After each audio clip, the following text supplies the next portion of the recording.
côté d'abord, non? Non, les autres, ça veut dire que Mouli, non, on a tout fait, Mouli, loco. Mais ça, les écritures, les signes de l'imisa.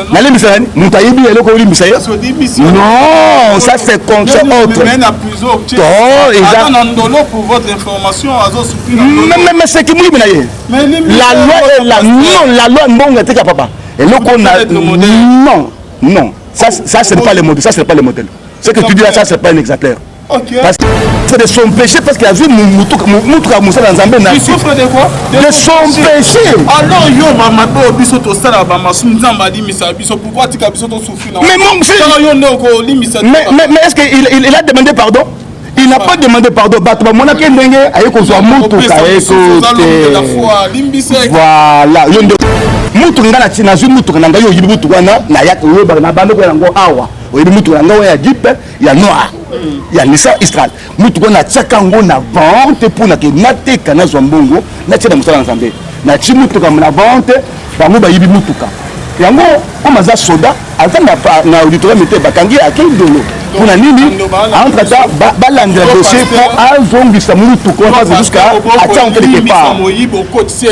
Lokola yibi bakangi azali quoi assumer ba peine na ye moko et puis deux il faut restituer le quoi c'est ça le qu'on a été la loi est censée et zo le bapo azongisa et le ko la bato un point et bar.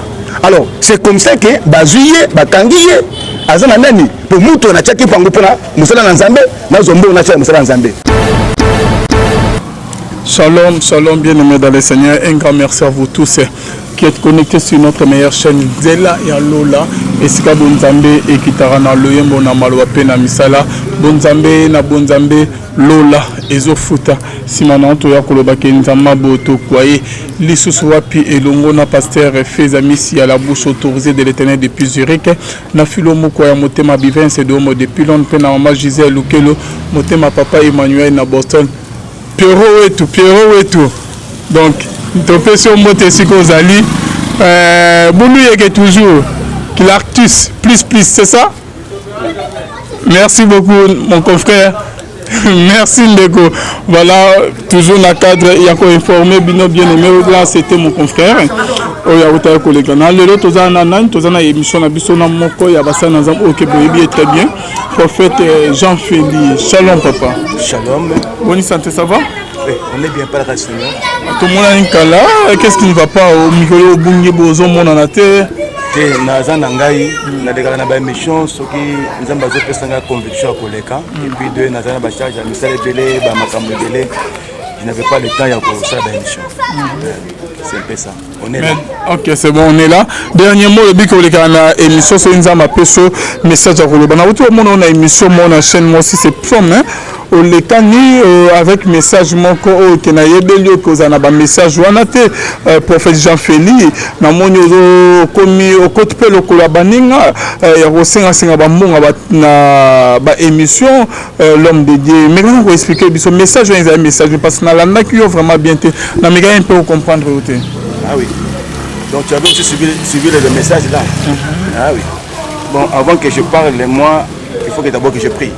Je dois prier même une minute. Seigneur Dieu Tout-Puissant, nous recommandons entre tes mains et pendant ce moment, Dieu vient pour nous fixer. Mets ta parole sur notre bouche, donc sur la grâce, entre en action et toutes ces chaînes soient bénies et ces émissions soient bénies.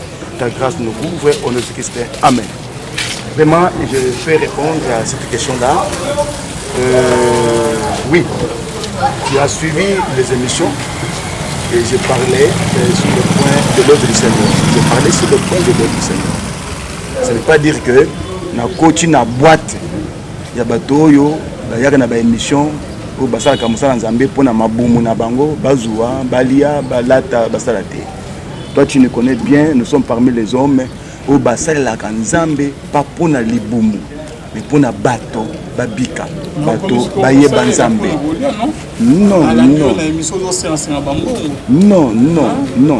Na sengi mbongo te. Qu'est-ce qui ne va pas? Na sengi mbongo te pona kolia, na sengi mbongo te pona mwana zobela, na sengi mbongo te.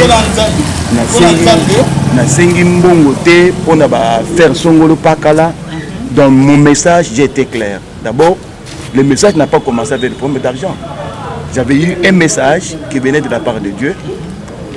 Quoiqu'il y a eu d'autres parts d'événements qui se passent à ma côté avec le ministère, avec Dieu.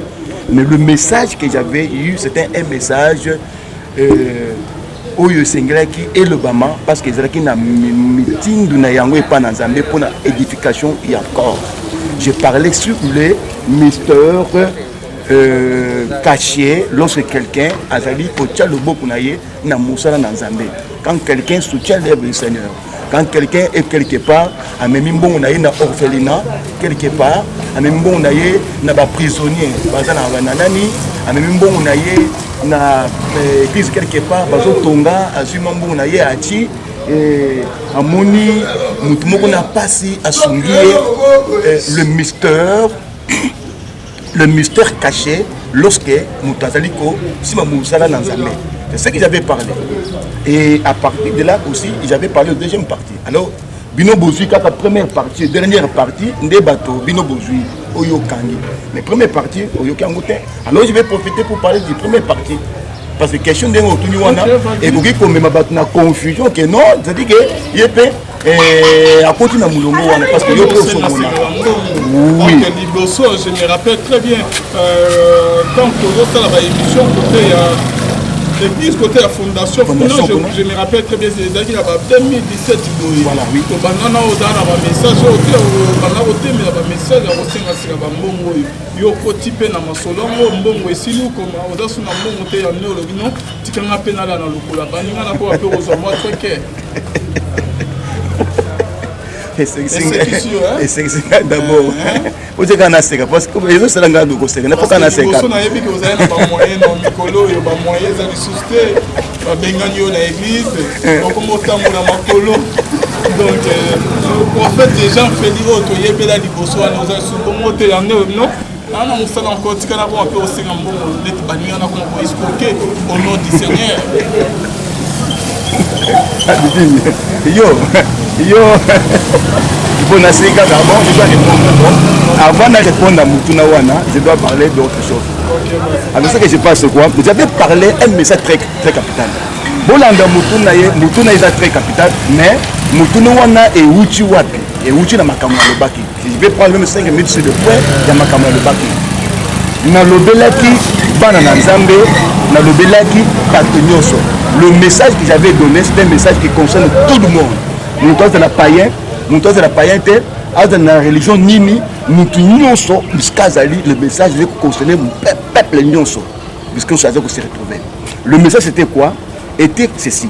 Le belaki makambo etali le mystère caché, Nassima, il y a tant que Moutazali ko soutenir Moussala Nzambe. J'avais donné le verset de Luc chapitre 7, verset 1 jusqu'à 4, 5, 6. On appelle ça le verset, il y a Genèse chapitre 49, à partir du verset 25 aux Okita. Et c'est de là où j'avais parlé quelque chose de très important pour stimuler Bananzambe, pour stimuler Pandimi, pour stimuler Moutunius Biskazali, Ayebake, il a une part dans Moussala Nzambe. Quel que soit un païen, quel que soit un musicien, profane, chrétienne, politicien, nani, Moutunius Akelami Nzambe, Azana part naye nakata Moussala Nzambe. Azana part ya bénédiction dans Moussala Nzambe, Azana part naye pe akoki ko sala nakata Moussala Nzambe. C'est là où j'avais soulevé le problème ya capitaine Oy. Ou ataki na Moussala Zobela. Et quand Moussala Belaki, ce capitaine lui-même, en lui-même, cet homme, dans le livre de Luc, chapitre 7, verset 1 tout petit, lui-même s'est condamné. Na motema lui ngai na kokite. Naza na parte pa ya Yesu. Liboso Yesu na kokusengelo côté ba pesa ngai. Akimele pa ya ba ancien. Il attend. Et puis c'est ba ancien que naza na mutnanga zobela. Muto musala zobela. Mais akokufa boité na ninga kaye. Est-ce que beaucoup le belanga pas Jésus na binoté? Quelque part, nous comprenons que cet homme a dit parmi bateau yo babanda ko samberte. A dit parmi oyo bateau yo bataka di banda mais akena une église mais andinga kana église. Parce que signification pour beaucoup d'église, ce n'est pas ce qui signifie que mouton a yébi nzambe. Mouton ko zazo que l'église mais andinga kana nzambe. Ça arrive comme ça. était parmi les gens aninga kanzambe mais abando kende église était azaki libanda et puis deux azaki shifté Une chose c'est quoi? Tant que Tinda, Batouana et pas Yes pour Yesu, Abik c'est Moutunaye, anciens, qu'est-ce que les anciens ont fait? Les anciens Bakenda pour présenter Moutouane de Bosso à Yesu. Les anciens ont pris les actes de cet homme qui était païen. À ce qui me semble. À ce qu'il y a un politicien, à ce qu'il y a un commerçant, à ce qu'il y a un moutoumoko boye, à ce qu'il y a un moyen, mais cet homme avait quelque chose qu'il avait fait de bien, c'était quoi? C'est lui qui avait construit les synagogues. Synagogue où Yesu a Kenda côté, il y a le bureau dans la maison de mon père, au commencement n'était pas ici, ainsi, vous avez fait ceci, c'est là. Les synagogues là, c'était cet homme qui avait construit. Alors les gens là, les anciens ont pris la part des choses de cet homme. C'était quoi? C'était quoi? La part des choses de cet homme, c'était quoi? Il avait mis sa main sur l'œuvre de Dieu. Il aimait beaucoup Israël. Il aimait beaucoup le peuple juif. Il aimait aussi le Dieu des Juifs, quoique lui n'était pas juif. C'est qui a poussé cet homme de construire un temple, les synagogues. Ils ont dit à Jésus, Jésus, cet homme mérite. Cet homme mérite. Azo mérité. Yo le baba ponaye. Ah, Jésus, il y a ce taliban. Moutroyo, azo mérité, oui. Cet homme a mérité. Yo le baba loba. Pourquoi? Parce qu'il y a des moutatonga. Synagogue oyo. Est-ce que vous avez pour le baké ou le baba loba en Zambé? Ah, c'est ce qui a touché Jésus. Jésus a téléma, a kende, a le baba loba. Pour nate, moutouana, moutouana, moutouana, abika. C'est par là que Jésus a loba maloba pe mutule ya maladi abikaka abiki pour la nini azaki israélite te azaki mungi me pesa kata temple te abando ke ne peut kuna te mais musala ya salaka malgré azaki mupaka mais musala ya salaka et bendaka guérison ya muto musala na ye. C'est là où j'ai parlé des choses très importantes. Dit l'œuvre de Dieu c'est un champ de bénédiction. La bénédiction de la vie éternelle, la bénédiction de la vie de ma mère, la bénédiction de ma mère, la bénédiction, toute bénédiction matérielle, financière, vie éternelle est dans le champ qui est l'œuvre de Dieu. L'œuvre de Dieu, c'est un grand champ qui conserve toutes les bénédictions au Bazana au Bossena Mukilabatu. Guérison, Ezanakati. Délivrance, Ezanakati. Botombami, Ezanakati. Et l'union, c'est Ezanakati. La vie éternelle, Ezanakati. Alors, j'ai dit aux gens que lorsque vous vous attachez à l'œuvre du Seigneur, par la Bible dit celui qui arrose sera arrosé. Et celui qui n'arrose pas, il ne sera plus arrosé. Celui qui bénit sera béni. Et celui qui ne bénit pas, celui qui ne bénisse pas ne sera plus béni. C'est pourquoi j'ai parlé de quelque chose de très important. Je dis pourquoi, vous voyez aujourd'hui, pourquoi États-Unis d'Amérique est commis a commis une grande puissance. Pourquoi? Parce que les États-Unis d'Amérique, Bazoua s'écrit quoi? Il s'est fait les amis d'Israël. Comme cet homme, il s'est fait l'ami du peuple d'Israël. Il y a un tombé la bango temple. Parce qu'il y a la bango. Et l'Amérique, c'est à Misala Moulobeli. Il y a Israël, à Misala défenseur et Israël, à Misala ami et Israël. C'est par là que les Américains ont tiré la force au Bazanangolelo au Namukinabato. C'est parce qu'ils ont aimé Israël, parce qu'ils ont mis leurs mains pour soutenir Israël.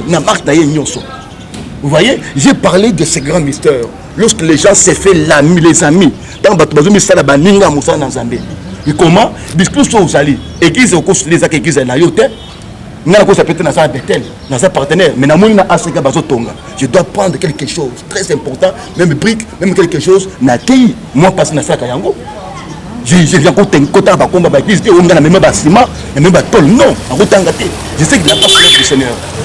Comme Bazotonga, avant qu'il y ait ici, il y a un gâteau de pays. Il y a un moi, brique et côté, un mystère, c'est parce que je sais là où je peux tirer la bénédiction de Dieu. C'est quoi? Soutenir l'œuvre du Seigneur. soutenir les pauvres, soutenir les aveugles, soutenir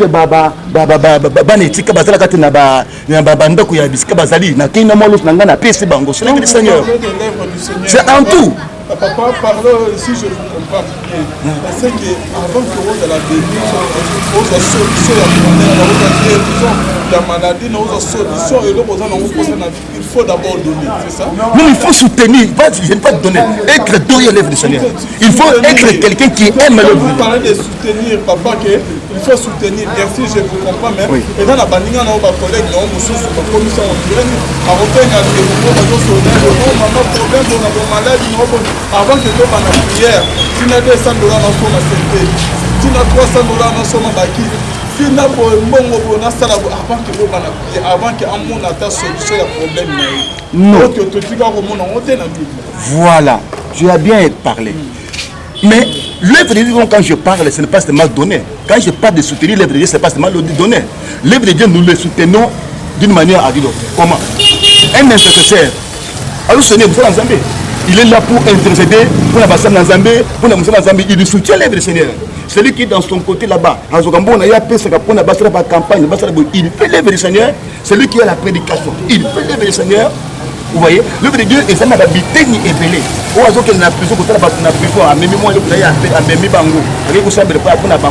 l'œuvre du Seigneur.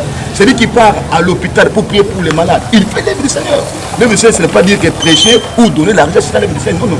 Donc tout dans l'ensemble, je dis, parle le soutien à l'œuvre du Seigneur. Dans l'intercession, sans ensemble le soutien pour l'œuvre du Seigneur, pour Moussa Nzambé et Téléma. Dans le blé Nzambé, dans toutes les églises, il y a des problèmes. Au coup de se décourager dans Moussa dans l'église, pour les cambo anciens Salaki, pour les cambo pasteurs Salaki, pour les maman Mukamba Salaki, pour la Mukambino Yakola Salaki, pour la frère Mokobo Yembaka, pour la Mukumoko Salaki Mbeba, yo se décourager dans Moussa Nzambé au Zongi, au Teya, au Tigo Teya, au Tigo Kenotela prisonnier, au Tigo Pesta, et l'autre pas d'orphelin, pourquoi pas se faire avec eux? Non, les erreurs sont humaines, les erreurs sont humaines, Makambo comme dans la église, Makambo dans la église, nyonso. Mais le problème c'est quoi? Mon message est donné pour qu'il faut fortifier Moutou Biskazali, va décourager Yoté. Bamakame y'a qu'une église, y'a qu'à pas mater. Oh, pasteur Sali Kinduma. Oh, ancien on a Sali Boye. Et maman Mukamba Sali Boye. Mukamba Nanga Kola Sali Boye. Et ça a Bakou. Au diable de Makana église, à Betty, pour que Batou va se décourager, parce que besoin d'un astima. Oh, bando côté y'a Atika. Oh, bando Koyemba Atika. Oh, bando Kosa la intercession. Azo que de Boutuna Mo, Azo intercéder pour la Zambé à se décourager. Pourquoi? Parce que tel a fait. Alors j'ai donné le message de façon qui attend au moni moninga koyi yo ko ko moninga koyi te yo ko ko na stomate ko moninga koyi te yo tu dois persévérer avec votre vocation parce que votre bénédiction en dépend na musala na Nzambe ko ko tida côté parce que moninga saki mabe c'est ça est-ce que miracle guérison délivrance c'est toujours conditionné na oui comment tout est conditionné dans Moussa Nzambé. Quand quelqu'un donne à l'œuvre du Seigneur, Dieu va te bénir. On a la prière, on a pas problème, on a béni au prophète Jean-Philippe, on a pas problème, on a malade, on a prophète avant qu'on a la prière, on descend dans la Wande Mabé, te Wande Mabé, c'est ça Wande Mabé. Te Wande Mabé. Non, non, non, non. Moutazo Bella, Azo Bella, Béni pour la Sambélé. N'a pas sonné un bon goûter. Pour l'ensemble, ça. Je dois prier. Tant que nous avons ça là. Non. Mais Nazo Loba. Nazo Loba, on a la contrôle là. Ce qui est dans Moutumoko, à Bengangaï, Malamoko, parce que Jean-Félix, Nazo Bel Awa, bon de pont Nangaï. Mais bien avant, il y a un bon de la Yopestanga offrande, comme là, offrande de guérison pour l'ensemble. Non. Non. J'ai fait d'abord le programme de prière. Ce cas dans la poto, ce cas dans l'Amérique. Comment c'est l'Amérique, ça a besoin d'un gars. Un moyen comme l'Amérique pour l'ensemble, la nature beaucoup exalté. Je dois passer par quoi? Par les téléphones. Il y a un Américain, à travers Wi-Fi. Il y a un Congo, à travers Wi-Fi. Il faut tout ce programme une semaine. Il y a chaque jour 2 heures, 3 heures, 4 heures de temps dans votre téléphone. Ça doit demander quoi? Ça doit demander les unités, ça doit demander les... Mais écoutez d'abord, non? Écoutez, ça ce n'est pas un péché. Ça, ce n'est pas un péché. Écoutez, n'a pas répondre, non? Je réponds.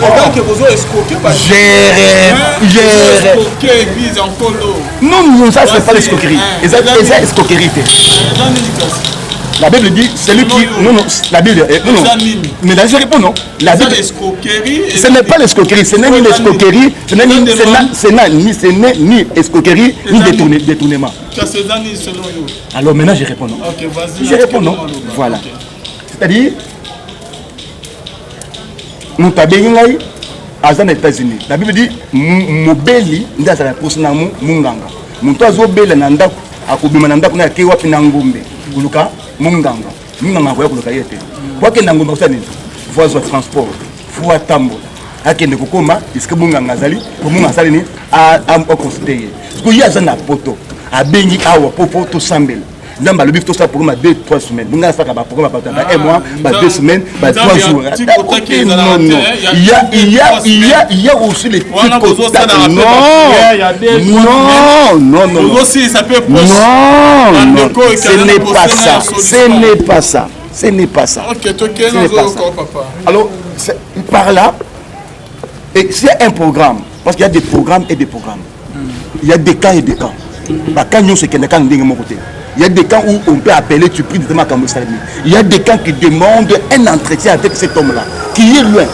C'est là où on prend un entretien, il y a côté par rapport à Makambo. Le milieu, vous trouvez que cet homme est fautif. Pendant Makambo, tout ce qu'il est en train de vous relater est causé par des causes qui est dans la vie.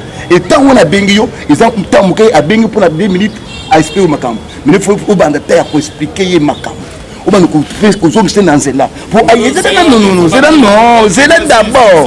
Et dans ce moment-là, il s'agit de la repentance, de côté, ou même de façon que pour te moutouana. Mais oui. Mais nous sommes en Koloba. Nous sommes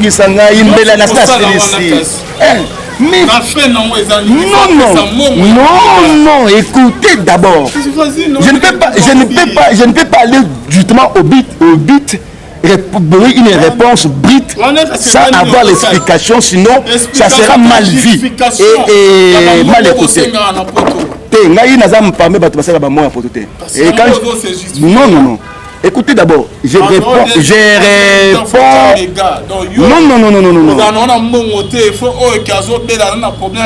Non, écoutez d'abord. Écoutez d'abord. Tant que Moutabi Maranda pour que tu n'est pas Munganga. Akena Nambongo. Il faut akena Nambongo pas sumba fiche pour que tu na Munganga. Akena que tu na Munganga a commis examen. Il faut asumba foutre examen. Après examen ba fou ba commis ba kisi. Ba kisi faut écouter non akena ko sumba ba kisi pour azo kisi. Non, nous allons prendre les choses par rapport à la parole de Dieu. La Bible dit, Jésus a dit non. Nous sommes différents. Ce n'est pas ça, moi, je parle de consultation par pasteur, pastoral. Non, les consultations d'abord. Tes collègues pasteurs, ah, on les a barrés dans Bango. Il y a consultation pour monter pour ta bureau dans la fois pour ta mbongo. Affiche, ce n'est pas biblique. Consultation dans mbongo, ce n'est pas biblique. On les a bon moto à bateau qui vous mouille à bateau. Parce que est-ce que bazo bota bala en famille loko mbongo ya makasa ya izanga tina. Mais moi ce que moi je n'ai jamais escroqué mbongo moto bien que détourner mbongo moto. Non, là c'est on est allé comme mususu. Ah on a répondre pour réponse au yo. 2h 3h du tabac méga batindo là ya ba 300 400 $. Mais yoka d'abord. Celui qui a munganga besoin munganga atambola ka pokota na munganga. Quand Moutazo Bengangaï, quand Moko ya simple, tout semble. Il y a Bakan, il y a Bakan Moussous. Il y a comme Kaya Moutali, il y a 20 ans na Belgique. Donc, il y a quand on a 20 ans na Kata, Biskaba Tamaboma. Basambe pas Batebele à Bikate. Basale Makamos, Bambindre, Basalio soit Bikate. Maman est à Bengingaï. Alors, maman est à Bengingaï, il faut mener na bande à entretien. Qu'est-ce qu'il y a? Parce que le même jour, je pouvais répondre pas tout le même jour. Il fallait contre la prière. Quand la prière, Dieu m'a dit, vous devez prendre autant de jours de prière avec sa maman. Mais il y a pas ça qui. C'est lui qui a dit, vous devrez pas. Oui. Oh, ça c'est un secret, le secret du ministère entre l'homme avec la divinité. Ah, chacun a sa façon.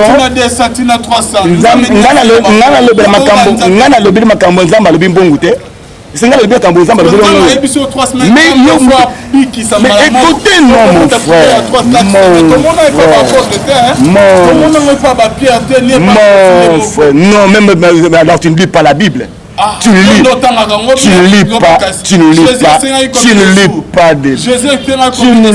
pas la Bible. Non, c'est vous qui le dites. Tous les miracles ne se passent pas dans la même façon. Non. Il y a 3 semaines, 4 semaines. Jésus, non? Jésus a guéri plusieurs malades, non?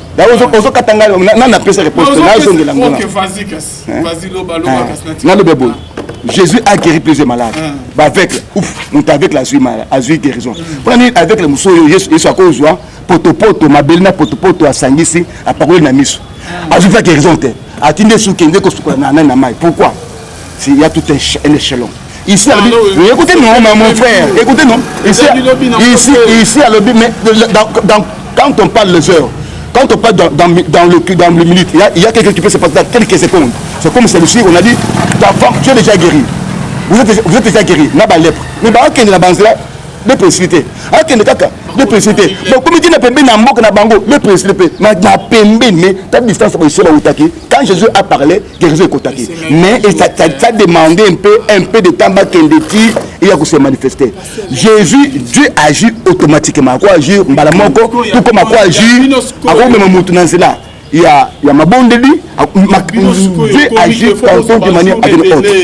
2 semaines, 3 semaines, les autres va prier, les autres va Western Union. Token habite. Maintenant, chef Nama, c'était les mêmes jours. Alors, est-ce que je peux répondre à la question? Il y a beaucoup de questions à répondre. Au final, solution ah, on a bango. Maintenant, je réponds à la question. Sabik abik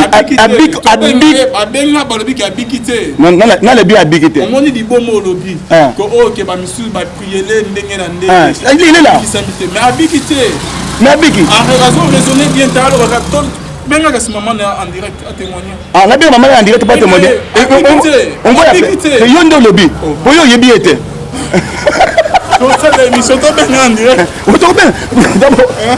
avant d'arriver là-bas, avant d'arriver, j'ai même les images. Pour vous dire, j'ai des images. J'ai des images de sa maman et lui-même les blancs là, on a témoigné comment il a souffert. Il y a des images.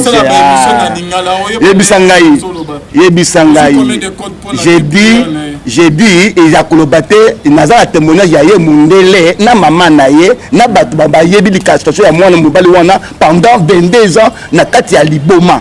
Ba témoigner et ça tout bien à témoigner, mais les frères soient c'est le témoignage qui est ici. Il y a un mot à Zoloba. Il faut les décharger. Au quotidien. Na lobby au quotidien. Alors j'ai dit, pour la code, na ibe taka $100, même $300. Na libo mo wana 20 ans. Même pas $300. Na robe maman na ya za aw. Na robe pe na bateme bazawa. Même pas $300. Même pas $300 tindelanga. Je connais seulement une seule chose que cette maman comme c'est une veuve qui a déjà 68 ans, avec déjà 70 ans. Na âge na yewana, il m'a envoyé plus ou même mon ayebi c'est 200 le papa. Nous avons sali limon nanga 22 ans, 42 ans ce que muta sali liboma bandaki na 20 ans, a kokise 42 ans, 22 ans ya liboma. Atina kanga $200. Atina yo kotabi papa le kamuzamba sali ngai si j'avais de là. Écoutez maman, si j'avais des moyens, j'allais faire au-delà. Mais naza veuve, ko bala kufa. J'ai créé $200 comme action de grâce na Yambaka Yango, na remercier Nzambe. Dieu a guéri pour la gloire de son nom. Mais vous savez mon père, Dieu a guéri. Dieu a guéri, c'est fini. Il doit donner l'action de grâce, c'est fini. Ça dépend de la moto.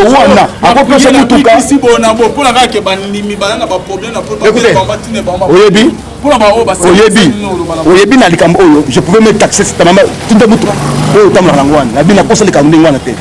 Elle-même a pensé de donner $200. Il y a action de grâce pour la moi. Il y a Liboma, il y a 22 ans. Liboma a 22 ans. Il a, voilà, totalement guéri. D'ailleurs, Calmi était à Belgique, n'a pas marre sur là. N'a que les Belgiques à Kendo, n'a que les Afghans. Aller retour. N'a que les Scolaires, on a même bango là, bas photo. Alors tu as perdu. J'ai besoin de revenir sur les émissions. Nous revenons sur les moutons. Je dis ceci. Mouton dans la poteau à Bengi, Baka Batuza différent. Bango bazana ba wifi. Ah, on a wifi. Il y a un programme peut-être pour nater mouton makambo ensemble. Na côté installé jour tête. Na côté pendant une semaine, une semaine, 2 semaines, il y a déjà, j'ai pas 2 semaines, il y a maté pour même mener à ce qu'il ensemble. Il y a dans la wifi, na téléphone. Il faut nater ba meka. Si je lui demande, maman, na programme na biso, je n'ai pas besoin que vous continuez dans Ngambo. J'ai besoin seulement si vous êtes dans mouton Congo. Tindamo n'est pas mouton, na tindanga, on peut faire le numéro, attirer ba meka. C'est fini qu'il suffit que Mikolo, tout ça, d'entretien dans l'anayo, tout ça, là, tout ça, Sengeli, jusqu'à ce qu'il va donner la solution. Ça, ce n'est pas un péché. Mauvais, c'est quoi? Mon tasting a bengo pour un malade, avant la fin de la yo, pour adosser la yo, pesangambon. Ça, c'est le mauvais. Alors, je voulais dire ceci. Na message to pesa qui s'appelle un bateau, et même un bateau baye banzambe, parce que bateau bazali, va soutenir Moussa dans Zambé. Tu as posé la question, ah ok. Yo pour nous te maté wana oteyi makambo ya be oteyi bien pour na bato soutenir Moussa dans Zambé na fait au senga kambongo pour au senga kambongo otuninga mutu no lobi na moni mikolo yo oza sur na kaza mbongo te oyo banda ko boye makambo ko se ba mbongo wana yo zali ba moyen na yo moko to moni mikolo yo kaze silio église libanda oza na loko moko te. Oui, je dis ceci. Après avoir prêché ce message, qui est le message à conforter Batouba soutenir Moussa Nzambé, Moussa Nzambé zanga mon côté. Toi tu sais bien, moi l'œuvre de Dieu n'a fait qu'à cater. J'aime prendre tout ce que je peux avoir, le mettre à l'œuvre de Dieu. C'est ce que l'anga moi on va comme l'anga, pas mon l'anga, tout l'anga. Mais yo, il y a de parfois, j'avais toi vécu dans le cadre de mon cadre de personne. Mais yo me toujours toi.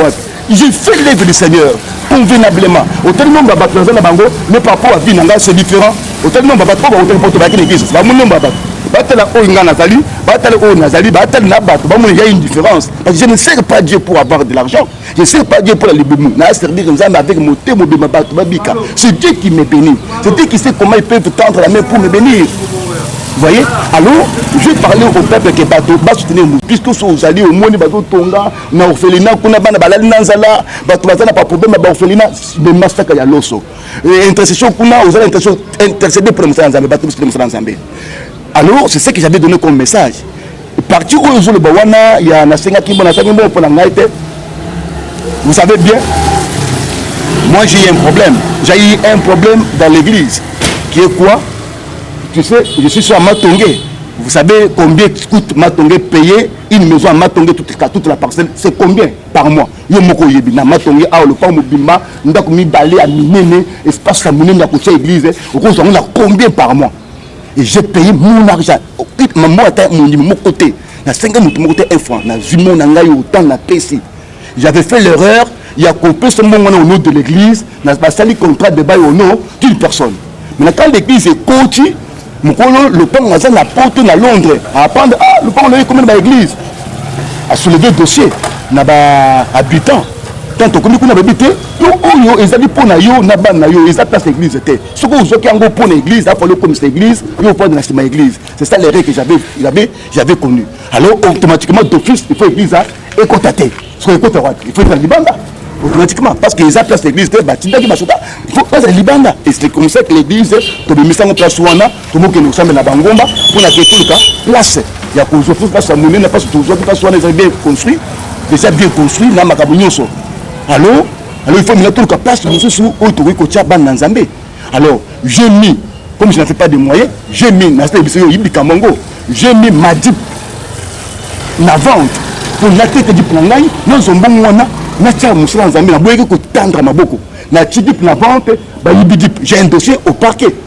À l'électorat militaire pour battre la bataille d'Ango. Le dossier est en cours parce que nous avons en compte pour nos zombongo. Écoutez d'abord, non? Non, les autres, ça veut dire que Mouli Baïbi, non, on a tout fait, Mouli Baïbi, loco. Les écritures, les signatures, non, ça c'est contre autre. Pour votre information. Mais c'est qui mouille la loi est là. Non, la loi non était papa. Et nous on a non, ça c'est pas le modèle. Ça c'est pas le modèle. Ce que tu dis là, ça c'est pas un exemplaire. Parce que Paul a dit, un homme est censé, on doit le répandre où? À l'État. L'État vient de Dieu. C'est Dieu a établi les juges, a établi l'État pour éradiquer les gens au bazar insensés. Bazar n'a pas armé, l'État qui va éradiquer. Je suis à l'aise. Mais il souffre de son péché parce qu'il a vu Moutoura Moussa dans Zambé. Il souffre de quoi? De son péché. Alors, yo, maman, biso sala bama sunzamba di misa biso pourquoi tu as biso to souffrir? Mais mon fils. Mais est-ce qu'il a demandé pardon? Il n'a pas demandé pardon. Voilà, il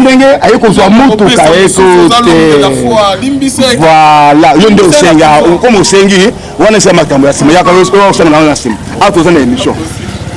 Alors, Moutouranga na zone Moutouranga yo yibi Moutouranga na yak yo ba na bando ko yango awa. O yibi Moutouranga ya Jeep ya Noah. Ya Nissan Istral. Moutouranga na tsaka ngo na vente pour na ke mate kana zombongo na tsena musala nzambe. Na chi Moutouranga na vente bango ba yibi Moutouranga. Yango comme aza soda azanga na auditoire mete bakangi akindolo kuna nini entre temps balandra dossier pour azongisa mutu ko jusqu'à attendre quelque part le kola yibi bakangi azali quoi assumer ba peine na ye moko et puis deux il faut restituer le quoi parce que ça il a été la loi est censée et zo le bapo azongisa et le kola bato un peu un bar. Alors, c'est comme ça que Bazuye, Bakangiye, Azana Nani, pour Mouto, na tchaki pango pona, Moussala Nzambe, na Zombo, na tchaki Moussala Nzambe. Et c'est par là que j'ai trouvé que non, et qu'on s'appelle un piège. J'ai trouvé que ça peut être aussi des pièges de Dieu. Ils ont chapé la tête, que Nga Moukuna Sakana Makamoué, Nga Zaka, pour Nga Nenga, Namema, pour la Ningi, Baby, que Tala, Namema, Mounyoso, Benbichon, les Zanga. Pour Nga la terre capable en Zambé, ce que mon église va sengi, baf, baf, on est à $500. Et que tu as mesure de s'acheter $500. Mais ce monde qui va donner 100, qui va donner 20, aucun ne peut contribuer à il y a $500, il y en a qui ne coûte 100. Il n'y a pas de conception. Si c'est une église, il y a $1000, il y a $1000 poche, il y a c'est mon style du ministère. Alors c'est pourquoi j'avais fait, et c'est pour par là que ce n'est pas ton œuvre. Moussala wana ya yote eza moussala na ngai tu dois parler au peuple de Dieu ba yibi mutuka oui eza promoter moussala ya yote ya ngai lobela peuple de Dieu oui bisa bangol likambo komeli yo likambo komeli mo yi ko bisa ba te comment ba ko yeba ke ko to pasteur azana mikatatam j'ai parlé les acquittés pour la construire mon année j'ai parlé que tous un problème ba demisi biso na matonge nous ne parle pas toucher de l'église ba bousculer biso di banda ba bazali di banda na comme ba na ngomba espace ba ngomba pour na ke ngosambela. Alors c'est pourquoi j'ai parlé au peuple de Dieu moto jusqu'à zali a recours na le pan na matonge a le pan quelque part a ko plus biso toki ko kota to nous pour ça mais avancer moto ko na moyen songolo ya ko tinde biso moi $50 na ye ou $1000 ou 200 ou 500 pour contribution ya que tout soit bisika to tonga to tchabato ce n'est pas un mauvais. Alors parce que l'église est à libanda bato bata libanda. Et j'avais même dit dans les émissions hollandaises que na singaka bolimbi c'est parce que loko na salaka ezaki imprudence la fali na marqué mon ezaki yanga la fali na sala contrat de bail au nom de l'église pour ngana pas de ma église. Mais comme j'avais fait au nom du pasteur quoi que c'était mon argent j'avais pris cet endroit pour l'église c'est comme ça on a mis l'église dehors et moi aussi j'ai quitté l'endroit pour aller d'autres endroits. C'est comme ça na singaka mbongo. Alors je profite encore pour parler parce que ce n'est pas des tabous pour moi. Alors Ozali Biska Ozali si tu veux nous soutenir dans cette œuvre, ce n'est pas mauvais. Ce qu'on peut ça là, juste à la vérité, le pango, yango wana boya na nubu ata pamba, bevanda, bebando kosambela, tu vas toquer, tu vends. Si tu as un endroit, il y a que PSBISO un endroit, ata au PSI pour la libération. En attendant bien, na PSBINO, bo tchakaka, bo bando foutre te toquer, tu vends. Si on kolobeke na PSBINO tout ça qu'à compter mais bande foot à mois par mois 140 to koya to koti. Alors notre problème c'est quoi? Nous avons demandé l'argent pour que Batouba soutenir biso pour que tout soit bisque église pour na ke na ngomba na batu na ngomba tanto mbule yeboye boum bo panzani et beaucoup de sécurité mais si tout ça en temple na biso mbula ta ebeti to zokondi kuna ndenge tozalaki liboso. Maintenant tokonoka bangomba mpo tosangisa bato parce que tokotika bato na balabala te. C'est pourquoi nous avons crié d'ensemble na bato na bango na bato bango bazolanda biso oza place ozali se sentir que non, je dois aussi mettre quelque chose dans cette œuvre. Na place bango bisika, na place bango $1000 nanga oyo, na place bango 500 oyo, ça va nous aider pour l'œuvre du Seigneur. Pourquoi? Parce que j'ai eu cette vision qui venait de la part de Dieu. Parce que tant ce n'est pas ton affaire, c'est l'affaire de l'église, c'est mon œuvre, c'est l'affaire de la masse.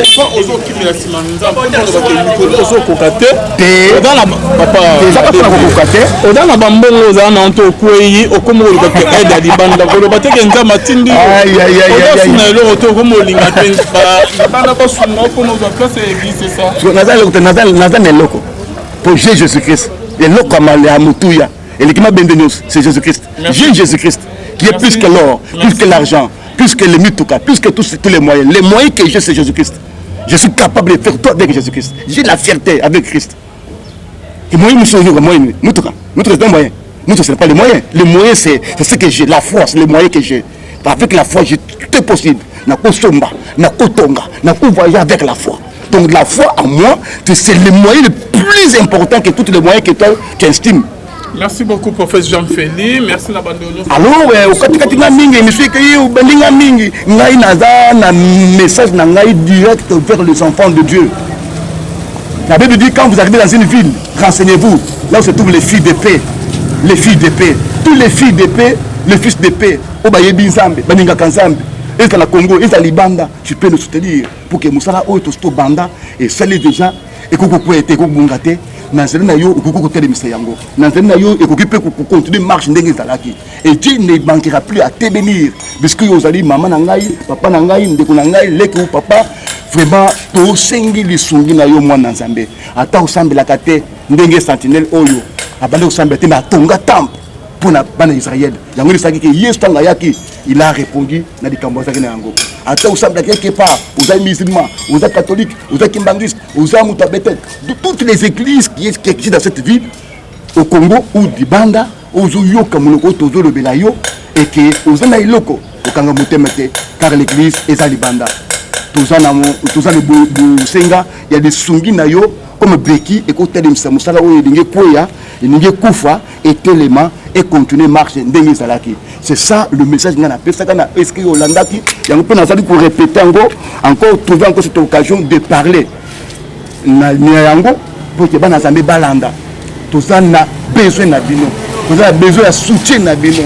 Botika bisoté na kata likambo parce que ezali njoko ezali musuni ezali njoko oyo ezali musala na Nzambe. Donc yo il faut parler na yo zanakati. Pas na zanakati, pas ya mutu zanakati. Alors mutu nyonso ameka quand même ko tombola. Comme la Bible, comme les Français disent, l'union fait la force. Peut-être quand on a le yo takela bambong, oui. Ce n'est pas dire que la bétélité, c'est Dieu qui a permis pour et ça la mandengwana. Parce que mutu wana serait bateka na teka kango. N'est pas qu'il y a un défilé. Attends, na solide na prix faux prix. Ils ont qu'à pour nazo mbonga moko. Na loka place à l'église ya moko. Mais tikali na bandoko tonga. Parce que sambela. N'est pas que Dieu pas payé. Nzamba boya bikaka ekendengwana. Matende les autres bawana pour la mutoisa kacho. Abo yoloba. Ngai moko. J'avais déjà la pensée à okendo ko bisa magistrat ke tika soda wana. Batika ye na limbise apota ba mande na ye ba atika abima mutu ka rien mais na porter plainte parce que zeli loko na chi pour batika pour na mutu na Nzambe ya yibi pour atia quelque part alini ko aboyo loba ngai moko j'avais déjà la pensée à loba natika mes acteurs qui ont porté plainte esprit ni écouter la qui na ko ce qui na funda qui ezaki ce n'est pas l'esprit de l'esprit il y a Satan c'est l'esprit de Dieu ramené c'est la Bible. C'est la Bible qui a. C'est la Bible. J'ai obéi à la voix. J'ai obéi à la parole de Dieu. Tu t'appelles homme de Dieu. J'ai dit, j'ai obéi à la parole de Dieu. La parole de Dieu comment? La parole de Dieu dit c'est cela. Paul a dit, un tel homme insensé doit être repris par l'État. L'État faut jouer pour agir sur cela. L'État faut qu'on ait. Aïe, il faut l'État qu'on ait. Nous n'avons pas que c'est ce que nous devons reconnaître à Seigneur de l'Imis. Mais il y a Seigneur de l'Imis. Mais il faut aller à Seigneur de l'Imis. Papa. Il faut essayer de Bolimbus. Papa, j'en Écoutez, papa, même chez Dieu, Dieu ne peut pas agir sur vos singulités. C'est-à-dire, toqué, il vous sera donné. Esprit en dame et toi, esprit mauvais côté du Saoul. Voilà, pasteur Atomoki, à Kokinete, Baïbi Eka, qui est au fond d'un de qu'on a mis dans la prison, il y a un dollar à souffrir. Donc, merci beaucoup. Mais il y a une idée loco. Et loco te fait sans Gonzambe. Et loco te suit, nous te connaissons. Voilà, les amis, ça fait tête.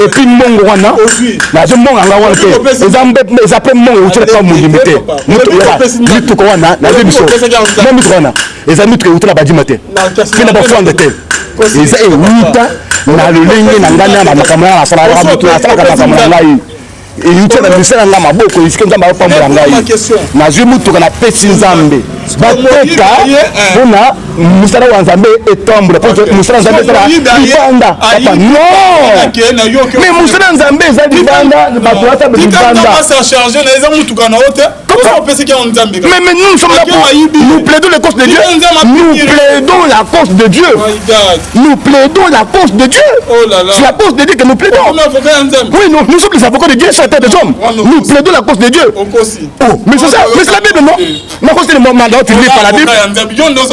Mais tu ne lis pas la Bible. Maintenant je dis, moi je suis un avocat de Dieu. Oui, nous plaidons la cause de Dieu. Mais comment?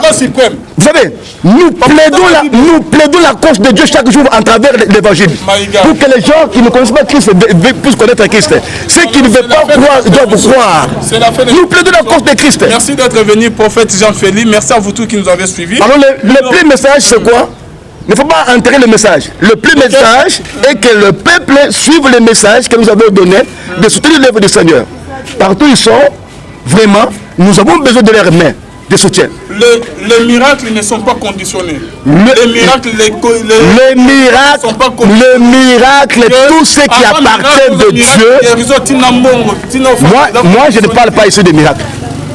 Na banira na ba ya ko escroquer nga aona yeli makamba be yaga ba pasteur o baleka na banet plus pas ba pasteur so moni pasteur zo senga mbo o maman nzama yebisinga o sabo ce sont des escrocs bo pesa ba mbongo te bazo ko sabino bo pa na bango prier o tindela bango ba mbongo o tika o solution al kam na te ni solution na ya problème na yo ba senga mbongo te Jésus atika ko senga mbongo ce qu'on a quand na quand ya église la France tsunami la fond de Naïm. Oui. Après ça, Jésus m'a dit pour que moi on est assez quoi. Fond de Naïm. Après ça, Jésus m'a dit que Jésus a assez que ça moi on est.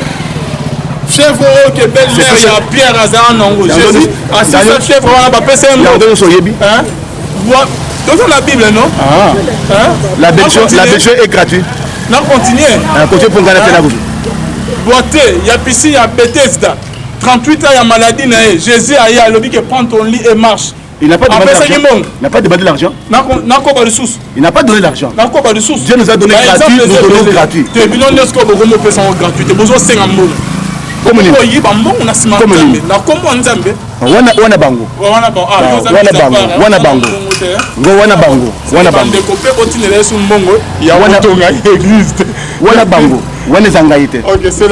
Maintenant je te demande à toi. Par Nangaï Oyo. La part. Non. Vous êtes là pour répondre à mes questions. Oui, mais maintenant, moi aussi, je te pose une question. Moi aussi, je te pose une question. Maintenant, par rapport à tout ce que tu as dit, dans le contexte Oyo, on a présenté Bana Nzambe. Où est le mal? Parce que c'est l'œuvre du Seigneur qui est en train de souffrir.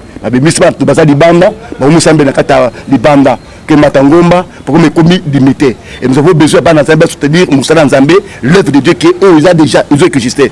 Bah c'est pas moyen pour te tous en moins place, tout ton là, bah Nzambe bah sur place. Même il y a pas ça pour louer, tout louer. Et ça mauvais pour la Nzambe bah tiens le boko. Merci beaucoup. Non. Tu dois c'était juste l'ambiance de notre émission. Tu deviens un obstacle au message.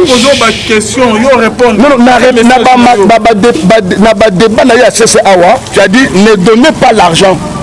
Non, c'est sûr. Non, tu es devenu un antéchrist. Ah, là, c'est vous qui le dites. Je vous enseigne, j'engage le ciel et la terre. Parce que votre parole n'est pas inspirée de Dieu. C'est une parole qui décourage tout le monde de ne pas soutenir l'œuvre de Dieu. Tu as dit que bon soutenir l'œuvre de Dieu, mais tu as dit encore une fois de la c'est réellement que vous êtes dans l'église. Soutenir Rio Papa, c'est bon. Non. Retenez tes mots parce que nous sommes des responsables devant Dieu et devant les émotions, devant le vent, devant les esprits. Le ciel est là et les gens nous écoutent. Tes paroles là, ça encourage. Tes paroles ça encourage ou ça fortifie. Mais quand on se défend, là qui sa connaissance, non. Mais moi je parle. Je parle au peuple de Dieu. Et je ne suis pas venu ici pour blaguer. Je ne suis pas quelqu'un qui aime des blagues. Je suis venu pour vous annoncer un message qui est clair et qui est sûr et certain. Si vous agissez, Dieu soit loué. Si vous endurcissez votre cœur, Dieu sera toujours loué. Parce que Dieu est l'auteur des lèvres. Il fera toujours un miracle pour que l'œuvre, ou dans cette semaine, ou la semaine prochaine, ou avant que l'année puisse se coucher. Donc, nous aurons la place pour l'église. C'est la fin de notre émission. Votre numéro de contact à rappeler. Moi, pasteur Jean-Félix Koundé, je demande l'aide de tout enfant de Dieu. Pasteur, c'est la fin de l'émission. On peut avoir des polémiques, des questions, plusieurs questions peuvent être posées, c'est pour éclaircir les choses. C'est comme ça les journalistes ont toujours fait. Ils doivent poser plusieurs questions pour quand même éclaircir les choses. Alors, moi, je tiens toujours sur mon je tiens sur mon objectif, il y a émission dans Zanini que peuple de Dieu, puisque vous allez dans Congo au Libanda, l'église a des problèmes, le ministère que nous avons a de petits problèmes qui demandent votre soutien. Vous pouvez soit à moi, puisque vous avez un sabato. Si vous avez des alliés, vous avez un moyen pour son golo, vous avez un numéro, vous avez un compte, vous avez un coach. Petit de l'Okouana, savoir aller directement à l'aide de ça parce que toujours les là pour nous les obéter boyer moi que ça les alités sur les petits beaucoup semblent sur les petits ne vous semblez. Alors nous avons besoin de l'aide de tous les enfants de Dieu. Pasteur, on nous fait signe. On peut biso mes messages na biso yangwana alors to lobby numéro na biso yango yo ezali 090 wana ça WhatsApp benga WhatsApp directement 090 59 090 59 28 133 090 59 28 133. Alors deuxième numéro ezali 081 87 081 87 51 754. Prophète Jean-Félix, merci à vous tous qui nous avez suivis. Merci à John qui était derrière la caméra. Qu'on se retrouve la semaine prochaine. Bonzambé na Bonzambé Lola. Ils ont foutu à biso bien aimé. Nzamba boy. Donc voyez ce soir. On se retrouve à la prochaine bague.